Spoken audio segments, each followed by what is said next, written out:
Du jour, la situation sécuritaire dans la province de l'Ituri. Le compte rendu de cette réunion avec le ministre de la Défense nationale, Crispin Atamatabé. S'est réuni ce 19 mars 2018 sous la présidence du chef de l'État, commandant suprême des forces armées de la République démocratique du Congo et de la police nationale congolaise. Il s'est penché essentiellement sur la situation sécuritaire qui prévaut en Ituri. À cet effet, le Conseil a reçu le rapport de mission présenté par son Excellence Monsieur le Vice-Premier ministre, ministre de l'Intérieur et Sécurité en Ituri, mission à laquelle ont également pris part le ministre de la Défense nationale, ancien combattant et réinsertion, le conseil spécial du chef de l'État en matière de sécurité et le commissaire général de la police nationale congolaise. Après débats et délibérations, le conseil a décidé ce qui suit. 1. L'armée et la police ont été instruites de rétablir l'ordre public et de consolider la paix, notamment en ouvrant toutes les routes et en reprenant le contrôle du littoral du lac Albert. 2. La justice militaire devra identifier et poursuivre tous ceux qui, directement ou indirectement, seront reconnus comme responsables de toutes les violences enregistrées. 3. La mise sur pied d'une commission spéciale chargée d'examiner les problèmes posés par les différentes forces sociales dans le rapport et le mémoranda. 4. Une présence plus active du gouvernement central en Ituri afin d'aider notamment au retour des populations dans leur milieu d'origine. 5.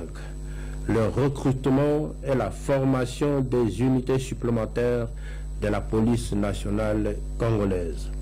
La séance de travail du Conseil se poursuivra demain pour traiter des autres questions sécuritaires qui se posent dans d'autres provinces du pays.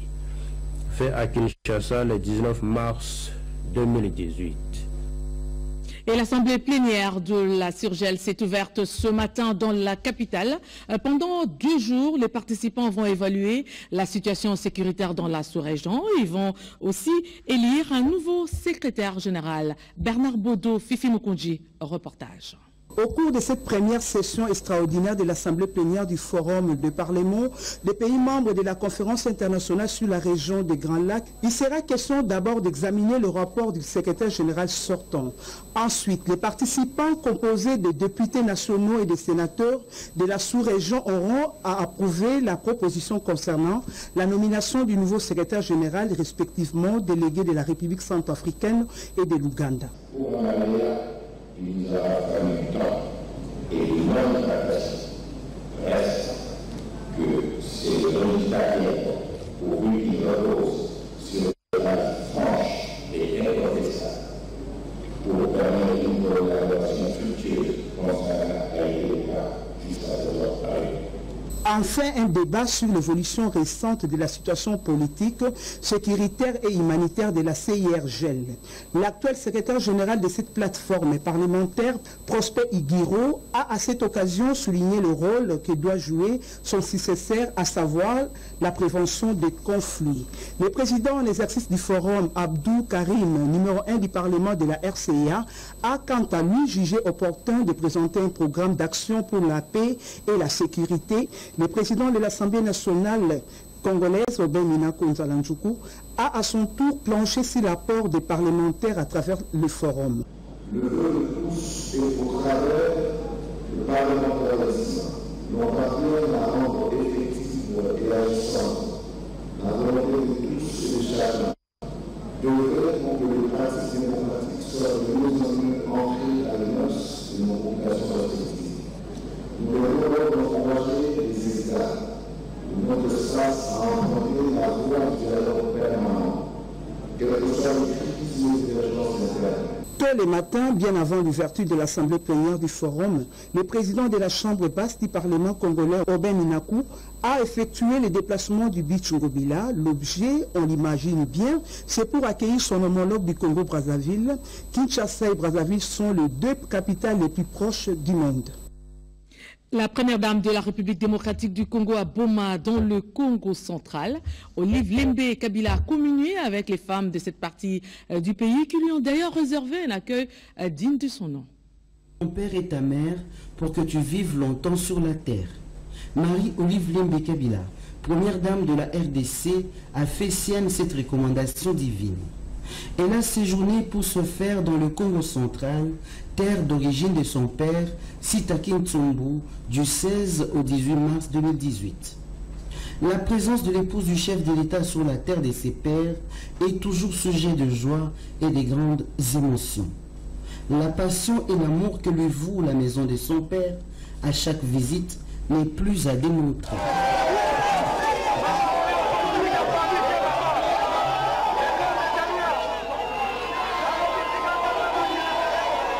Reçue par le gouverneur Jacques Badoucitou et son épouse, la première dame de la République vient à Boma procéder au dévoilement de la tombe de son oncle paternel, Jean-Paul Mananga Ntsumbu, décédé le 7 janvier 2018. Une fois de plus, Marie-Olive Lembe Kabila honore la mémoire de son père.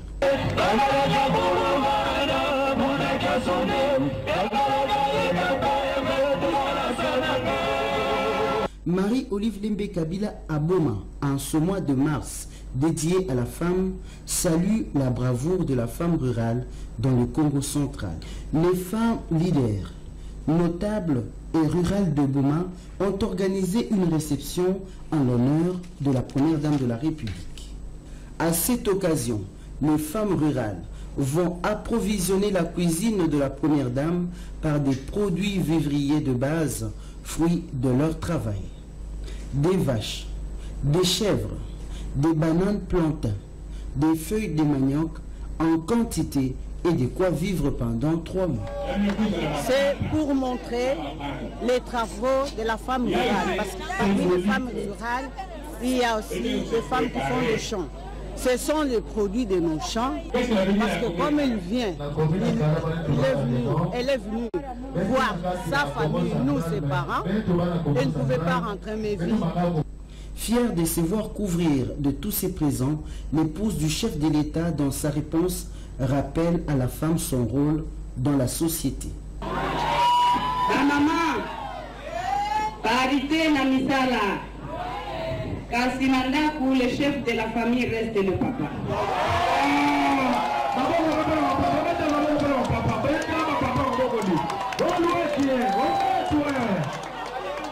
Merci. Mais sinon, on a clôturé. Toujours, na sens wana, ya moi de la femme. Na thème na biso ya mbula oyo. Pour soutenir misala ya femme rurale. Bakado nyoso oyo bopesi eza misala ya biso ba femme rurale. Wana ezo prouver que tokomi musika na likambu oyo etali productivité. Mwasi ya valeur azali mwasi oyo aza productive. L'opportunité est aussi offerte à la délégation de Kizanvouete et Seke Banza de manifester sa reconnaissance au chef de l'État pour la construction d'une morgue moderne sur leur terroir. Des réjouissances au rythme de Kintueni ont clôturé cette rencontre. C'est un reportage signé Angèle Kanam Kisinda. Ils sont 200 au total, des magistrats faussaires qui seront bientôt extirpés de la magistrature. Cela résulte du contrôle des dossiers de magistrats.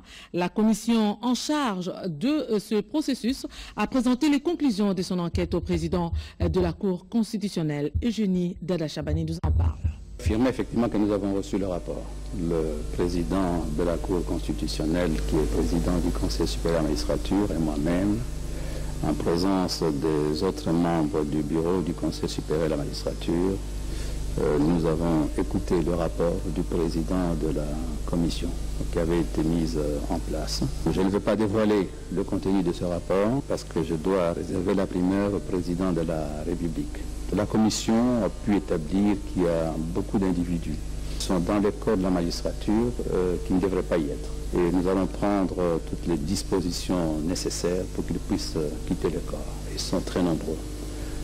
Ce qui me fait le plus grand plaisir, c'est de voir qu'on va pouvoir extirper du corps ceux qui ne devraient pas y être pour n'y maintenir que des vrais magistrats. Je pense que d'ailleurs ceux qui ont fait les plus grands dégâts de l'administration de la justice, c'est tous ceux qui sont entrés de manière irrégulière, principalement ceux-là. Donc nous allons prendre les dispositions nécessaires.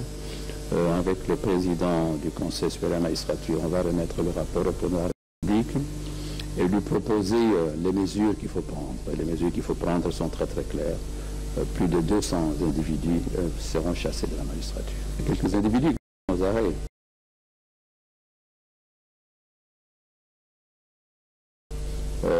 Parmi les personnes en question, mais là c'était pour des procédures de flagrance. Il y a notamment 2 magistrats d'Assosa qui sont à Makala depuis 2 semaines, 2 autres qui sont en fuite. Il y a l'ancien procureur de la République de Bukavu qui est en fuite. Il y a plusieurs magistrats qui d'eux-mêmes, en fait, disons, se rendant compte que le travail qui se faisait était sérieux, ont quitté leur bureau et ont disparu.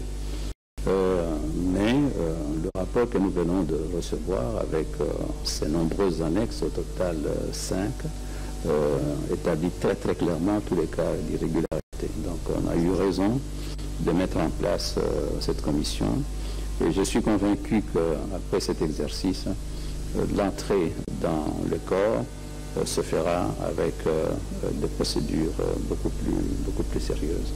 C'est extrêmement important pour la population qui doit pouvoir trouver dans la justice le dernier refuge. Le prix du carburant à la pompe a augmenté, mais le prix de la course de transport en commun ne va pas changer. Ces assurances sont du ministre d'État en charge de l'économie. Il est au micro de Sandra Nianguitabo. Une légère augmentation du prix du carburant a été constatée à la pompe depuis dimanche soir, de 1810 francs congolais le litre à 1890 francs congolais pour l'essence et de 1800 francs congolais à 1880 francs congolais pour les gazoils, soit une hausse de 4,62%. Pour le ministre d'État, ministre de l'économie nationale Joseph Kapika, plusieurs facteurs justifient cette situation, notamment l'augmentation du prix du baril du pétrole sur le marché mondial, une augmentation de pratiquement 50%. Il entraîne l'augmentation du prix moyen frontière. Et si nous ne tenons pas compte de cette réalité-là, c'est qu'il y aura rupture des stocks. Nous sommes devant un choix, les carburants avec un prix réajusté, nous maintenons le stock, l'économie continue à tourner, l'État continue son fonctionnement normal, toutes les dispositions pour ne pas augmenter au-delà de 5%. Et pour ne pas voir la population, c'est-à-dire les communs des Congolais, souffrir, nous subventionnons Transco. Nous avons commencé à subventionner nos Transkin pour répondre aux besoins, aux soucis du commun des Congolais. Il en a profité pour appeler la population au calme, car cette augmentation en deçà de 5%, taux requis pour impacter sur la structure de prix du transport en commun. Cette hausse n'aura donc aucun effet sur le prix de la course du transport en République démocratique du Congo. 2 gouverneurs et un vice-gouverneur ont été reçus par le ministre de l'enseignement primaire, secondaire et professionnel. Ils sont allés solliciter le coup d'envoi de l'examen d'État édition 2018 au Sankoro, mais aussi la reconstruction des écoles détruites par les terroristes opérant sous le label Kamuna Sapou. Et puis à la 62e session de la commission du statut de la femme à New York, la ministre du genre, enfants et famille a fait état de la situation de la femme en République démocratique du Congo. Anastasie Doumbou, Chantal Villard, reportage. sont gouverneurs et vice-gouverneurs de province. Ils sont venus échanger avec le ministre de l'EPSP sur l'évolution du secteur de l'enseignement des bases dans leurs juridictions respectives. D'abord, le gouverneur du Sankourou qui est venu inviter officiellement le patron de l'EPSP Gaston Moussemena Bongala à aller lancer la session ordinaire de l'examen d'État édition 2018 dans sa province. Pour Beltod Oulungu, la présence du ministre de l'EPSP va contribuer à la promotion de la jeune province. Nous sommes venus lui rappeler que le Sankourou aussi a été touché, comme les différentes provinces du Grand Kasaï, touchées par le phénomène Kamina Sampou. Mais contrairement aux autres provinces qui ont eu un petit soutien en termes de manuels scolaires. Avec le gouverneur du Kasaï central, il était question de faire le point sur les recommandations de la conférence sur la paix, principalement en ce qui concerne le secteur de l'EPSP, notamment la reconstruction des écoles détruites par la ministre Kamina Sampou. Les conflits sur la gestion de l'enseignement technique et professionnel étaient aussi au centre des échanges entre Gaston Moussemena Bongala et Denis Kambaye. Pour le gouverneur du Kasaï central, il est simplement question du respect des textes légaux. C'est une question qu'il faut vraiment qu'on puisse résoudre ça très rapidement parce que ça nous met vraiment en difficulté au niveau de nos différentes provinces. Et aussi la fixation des taux des TENAFEP. Nous voulons aller déjà à l'organisation des examens d'État pour nos élèves. Le vice-gouverneur de la Tchopo, Gaspard Bosenge Akoko, qui revient de la Turquie, est venu annoncer au ministre de l'EPSP le projet de construction d'une école turque à Kisangani. Les gouverneurs du Sankouré, du Kasaï central, ainsi que le vice-gouverneur de la Tchopo, recommandent au gouvernement de prendre des mesures d'urgence pour mettre un terme au conflit sur la gestion de l'enseignement technique et professionnel, afin d'éviter le pire à la veille des épreuves de hors-session et de la session ordinaire de l'examen d'État édition 2018. À la tête de la délégation des femmes de la République démocratique du Congo à New York aux États-Unis d'Amérique, la ministre du Genre, Enfants et Familles, Chantal Safoulou Poussa, a présenté les soucis du chef de l'État, Joseph Kabila Kabange, de développer les conditions de la femme vivant en milieu rural en RDC, avec plus de 70% de sa population qui vit en ce milieu. Les radios communautaires ont le mérite d'être les médias capables de répondre aux besoins des populations marginalisées en diffusant des informations dans le langue locale. Malgré le faible niveau d'instruction et d'alphabétisation, les femmes de la région d'Ouvira, de la RD Congo, ont appris à se servir d'un ordinateur, de l'Internet, du traitement des textes et courriels et ont été sensibilisées à l'idée du réseautage faisant appel au NT. Pour remédier à cette situation et parvenir à rapprocher les producteurs de leur marché et de se charger de les soutenir dans leur démarche, le gouvernement a recouru au secteur privé.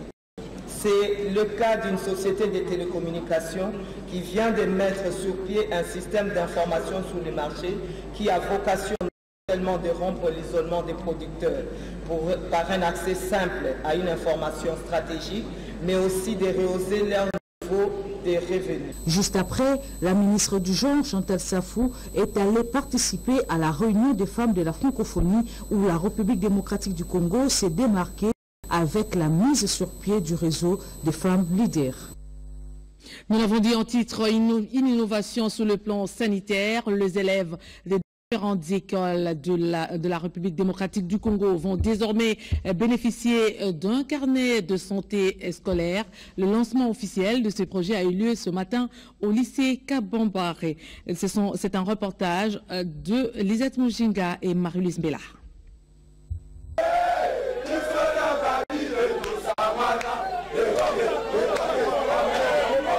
Omer Igwaka saisit l'occasion pour leur rappeler que le chef de l'État est un homme de parole. Il se bat bec et ongle pour porter haut l'étendard de la RDC sur le plan international. À cet effet, Joseph Kabila doit être soutenu par tous les Congolais. La RDC est un pays souverain. Il est temps, a dit le vice-ministre des PTNTIC, que la nation congolaise sorte de sa torpeur et dise non à l'impérialisme, ce qui permettra au pays de se prendre en charge et d'amorcer son décollage économique. La RDC est capable aujourd'hui, grâce à l'union de ses filles et fils, de relever le défi. Les Congolais doivent régler leurs différends entre eux, dans le dialogue. C'est d'abord entre nous Congolais et Nakatamassou. Un étranger qui se mêle des problèmes des Congolais vise un seul but, diviser pour régner. Parce qu'il vous a divisé pour mieux régner. Omer Igwaki salue l'effort du gouvernement pour amener la CENI à organiser les élections en RDC avec le financement du gouvernement congolais. Enfin, Omer Igwaki a salué les efforts du chef de l'État qui, depuis son accession au pouvoir, n'a cessé d'œuvrer pour la paix. Le soutien à Joseph Kabila doit être total afin de lui permettre d'organiser des élections transparentes, crédibles et paisibles en RDC. La sécurité sociale se révèle être une nécessité car elle correspond au besoin vital de l'être humain. Par conséquent, elle doit occuper une place de choix dans tous les débats politiques, économiques et sociaux. C'est par ces mots que le vice-ministre du Travail, Emploi et Prévention sociale Atis Kabongo a, au nom du ministre d'État Lambert Matouk Memas, lancé les travaux de la commission chargée de l'élaboration des mesures d'application de la loi du 15 juin 2016 portant réforme du régime général de sécurité sociale en RDC. Ce en présence du président du conseil d'administration de l'INSS, Sekimonyo Magango-Kom, et du directeur général adjoint, Charles Moudiaï. L'occasion pour le secrétaire général à la prévention sociale, Jean Massassou, d'exhorter les experts de la commission à produire un travail de qualité qui puisse répondre aux attentes de la haute hiérarchie. La nouvelle loi promulguée par le chef de l'État Joseph Kabila Kabange remplace celle du 29 juin 1961, s'inscrit dans la vision de la modernité, volet social, en apportant beaucoup d'innovations, entre autres familiale. Elle ajoute des prestations prénatales et de maternité. Le document issu de ces travaux sera versé au Conseil national du travail pour validation, CNT, dont la session ordinaire sera convoquée au mois de juillet prochain. Le gouvernement de la République fait de la pêche et l'élevage un pôle important pour booster l'économie et contribuer à la sécurité alimentaire. En mission de travail à Béni, une délégation du ministère de la Pêche et Élevage a fait la ronde de quelques fermes de la ville, question de s'imprégner du fonctionnement de ce secteur et surtout de s'assurer de la qualité de la viande à livrer à la population. Ici à Mukoulia, une agglomération située à 7 km du sud-est de la ville de Béni au Nord Kivu, l'on retrouve plus d'une centaine de vaches sur un espace de 300 hectares. Pas facile de gérer un si nombre important de ces bovins, le fermier sollicite l'encadrement et l'appui financier du gouvernement quant à ceux. Et pour prévenir ces bovins des maladies animales et autres épidémies, les vétérinaires ont également lancé un appel au gouvernement central. Doléance prise en compte par l'équipe ministérielle qui a promis de faire parvenir aux autorités compétentes ces cris d'alarme.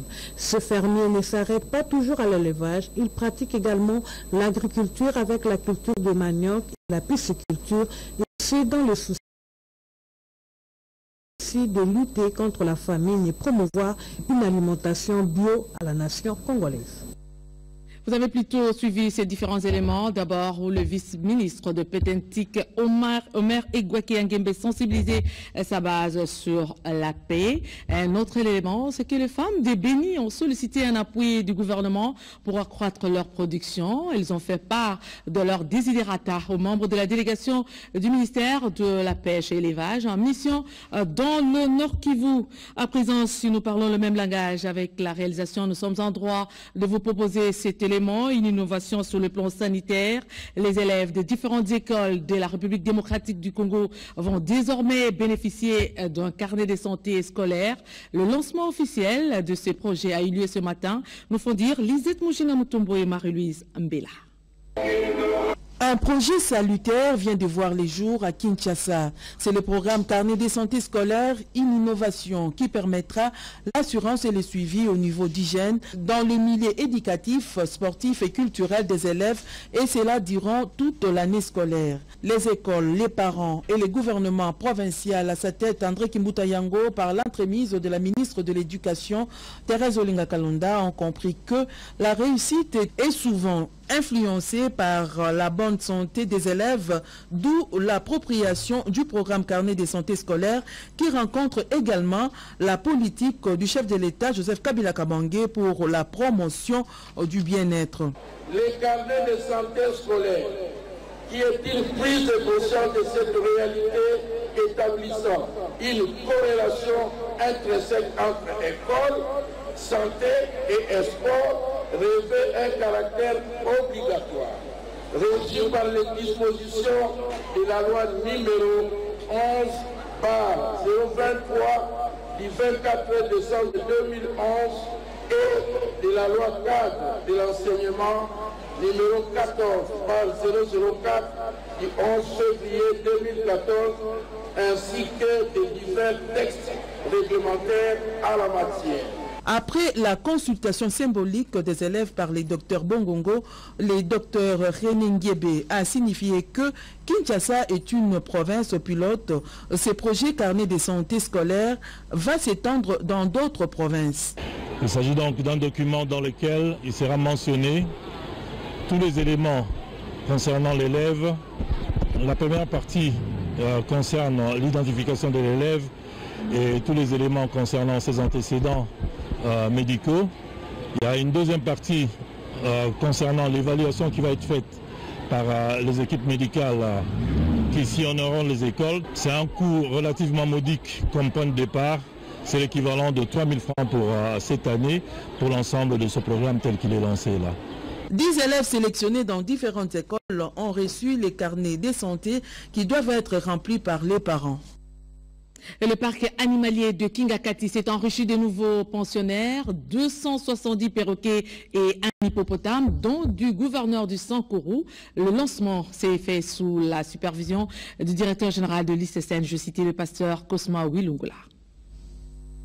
La population animalière du parc de Kingakati dans la vallée de l'Ansele croît de plus en plus. Au-delà des autres animaux déjà placés dans ce parc animalier, l'Institut congolais pour la conservation de la nature a procédé le week-end au lâchage de 217 perroquets et au placement d'un hippopotame et un singe dans ce parc animalier. Ces animaux ont été offerts au parc animalier de Kingakati par le gouverneur du Sankourou, Ulungu Bukata Berthold, qui donne ici le sens de ce geste. Cet animal qui porte le nom de Lusambo va essayer de se trouver, de se refaire une vie, parce que c'est un cadre magnifique, un cadre qui correspond à la nature de laquelle on l'a retiré. Mais il y a toute une campagne pour la conservation des espèces rares, des espèces en voie d'extinction, qui nous interpellent chaque jour pour que l'on puisse sauvegarder ces espèces-là. Le parc animalier de Kingakati bénéficie dans son fonctionnement de l'encadrement scientifique et technique de l'Institut congolais pour la conservation de la nature, ce qui justifie la présence du directeur général de l'ICCN, le pasteur Cosma Wilungula, lors du déroulement de cette opération. Parlons des droits des femmes. À présent, les élèves de l'école internationale Shafak, c'est dans la commune de La Gombe, se sont vus expliquer le thème national de la journée de droits de la femme. Et les filles ont même suivi des exposés et entrées à cet thème. Reportage Edith Chalar. Thème national de la journée internationale de lutte pour la promotion des droits de la femme et investir dans la femme rurale, une priorité.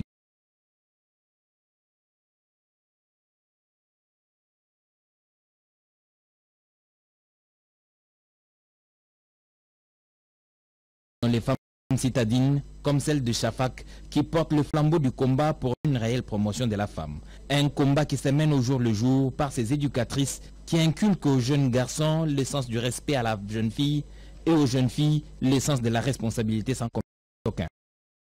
Qui traduisent la vie de la société dans laquelle nous vivons et celle dans laquelle nous voulons vivre ont été jouées par les élèves.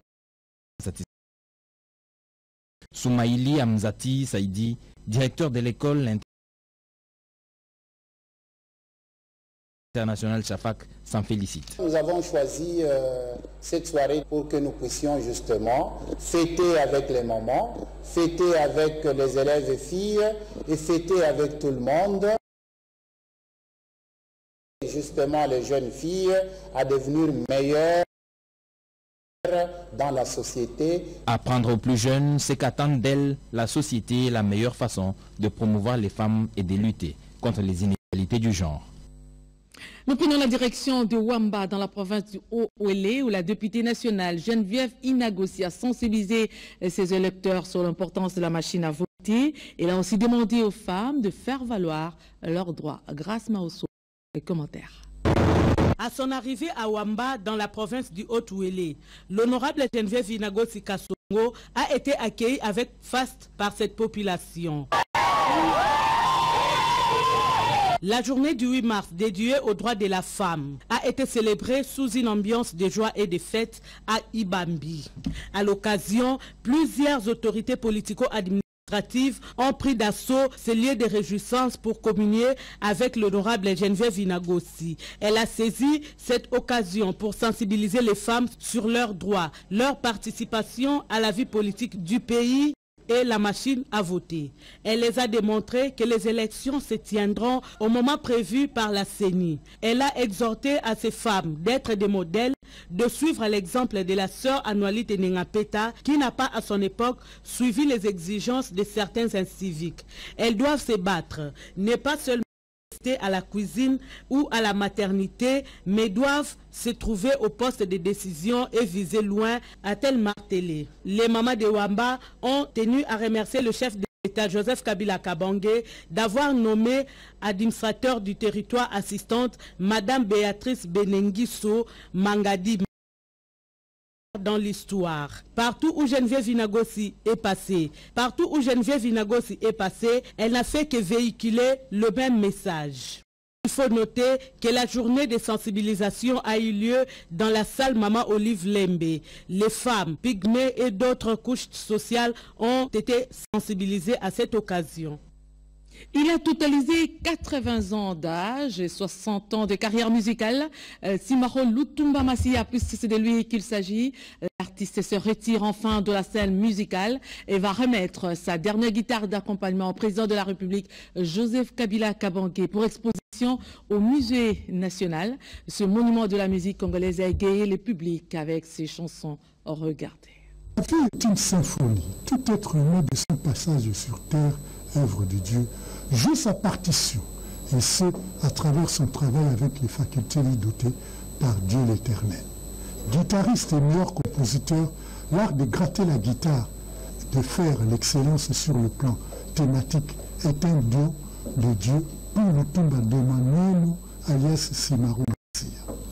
Né le 19 mars 1938 à Kinshasa, ex-Léopoldville, Lutumba souffle en ce mois de mars 2018 sur 80 bougies, dont 58 de vie musicale. Simaro Masia n'a cessé et ne cesse de louer Dieu dans diverses circonstances. Et que s'il est encore en vie et qu'il est artiste et musicien de renommée internationale, c'est par la volonté de Dieu.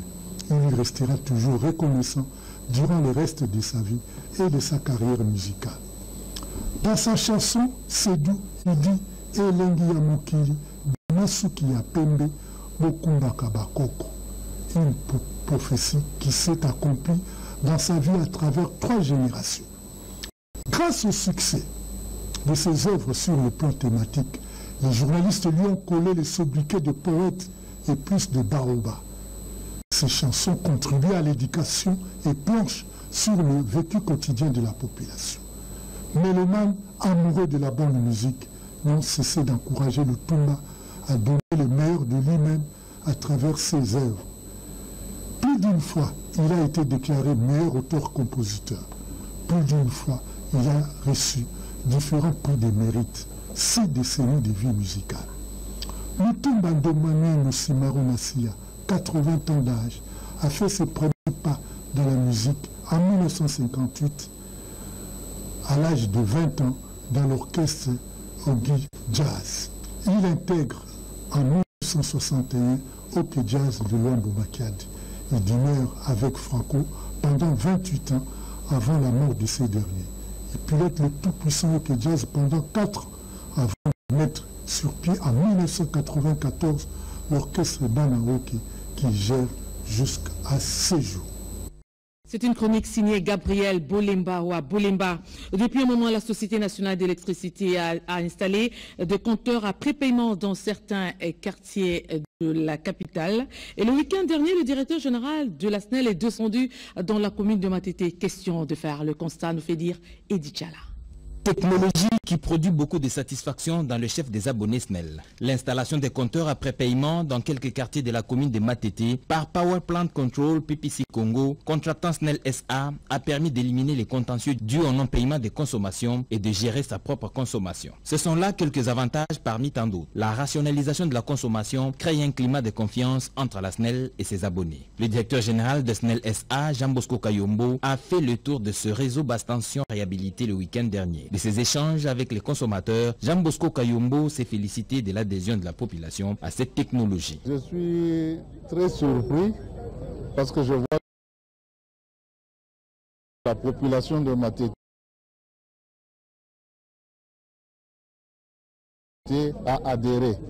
Donc je ne peux être que satisfait. C'est SNEL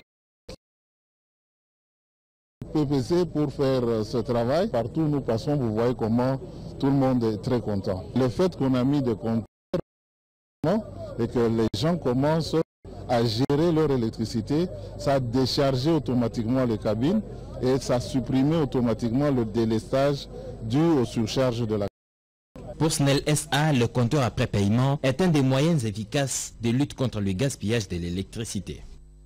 Mesdames et messieurs, nous sommes arrivés à la fin de ce journal, mais nous vous rappelons les principaux titres. 270 perroquets et un hippopotame viennent d'élargir la population animalière du parc de Kingakati. Ces animaux ont été recueillis dans les forêts du Sankoro. Du nouveau dans la prise en charge sanitaire des élèves du Congo, le ministère de l'enseignement primaire, secondaire et professionnel met à leur disposition un carnet sanitaire pour le suivi efficace de leur santé. L'avenue Mouchi, rebaptisée avenue Simaro Lutumba Massia, sur instruction du garant de la nation, à 80 ans. L'artiste se retire enfin de la scène musicale. Elle va remettre sa dernière guitare d'accompagnement à Joseph Kabila Kabange pour exposition au Musée national. Ce monument de la musique congolaise a totalisé 60 ans de carrière musicale. Vous habitez la commune de Kalamou et les environs, vous avez suivi ce journal avec beaucoup d'attention d'ailleurs. Nous vous disons merci fidèles téléspectateurs, prenez soin de vous et travaillez pour la beauté des choses car chaque jour est une vie. 22 h, retrouvez Lisette Moujita. Grand sera pour moi le plaisir de vous retrouver demain 20 h. Bonsoir.